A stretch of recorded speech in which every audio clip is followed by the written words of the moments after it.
Good evening, everyone.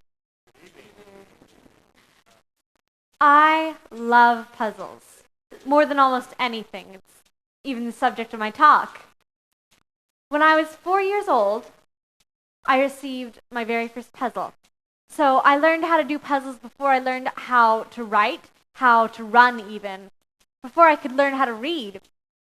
So fast forward to my 5th Christmas, and I received this huge puzzle. It's 400 pieces, and to a 5-year-old, that is huge. I'm so excited and thrilled because, wow, it's a puzzle. I love those. So the first thing I do, and I leave all the rest of my presents there, is I sit down and I open this up, and I immediately try to start putting it together. I'm 5, so this takes me about 3 hours to even get the border, right? I'm frustrated because I'm 5 and it's been 3 hours and it's Christmas and I haven't opened the rest of my presents, and I'm really, really getting annoyed with myself and I want to give up on this puzzle. And then my dad comes up to me and asks me what's wrong. And I say to him, I think I want to give up on puzzles. Okay, from a 5-year-old, this isn't that alarming, but he tells me 3 things that will get me through any puzzle no matter what I do. First, you have to be patient. Second, you have to be purposeful. And 3, you have to be teachable. And those 3 things can get you through any puzzle.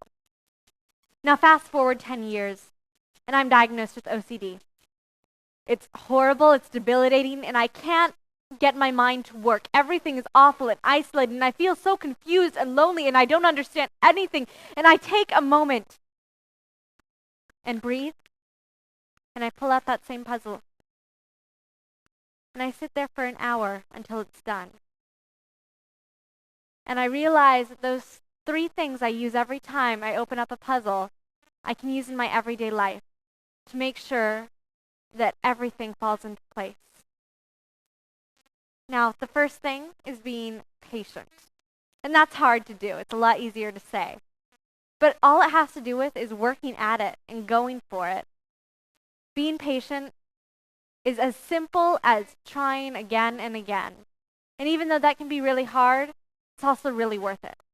The second is being purposeful. And the thing about being purposeful is it means you have a goal and you know what you're doing. Now for puzzles, this is a little easier because you have strategies. For some puzzles, you can go from the border out. For my dad, he never looks at the pictures, but me, I like to start with characters. In life, this means knowing where you're going. It means picking one thing you want to get done. Is that a project? Is that a homework assignment, an essay, your first book? It's up to you. But you have to have a purpose before you start doing something. And the third, and the most important to helping me deal with my life, was to be teachable.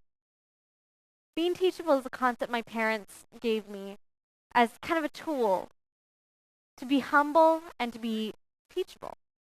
It's about letting yourself admit that you're wrong, that you need help. Now, with puzzles, this can be as simple as looking at the box or asking for help from a friend. In life, it's a little harder because with OCD, you don't want to get help. It takes so much out of you just to admit that you need that help, that it's okay to accept it. But once you do, once you look at things from a different angle or accept other help into your life, that can make all the difference. And here I am now, a year later, and I feel so much better and so much more alive. And puzzles taught me that. Puzzles taught me how to make sense of my life. And that's what I want to give to you. Thank you.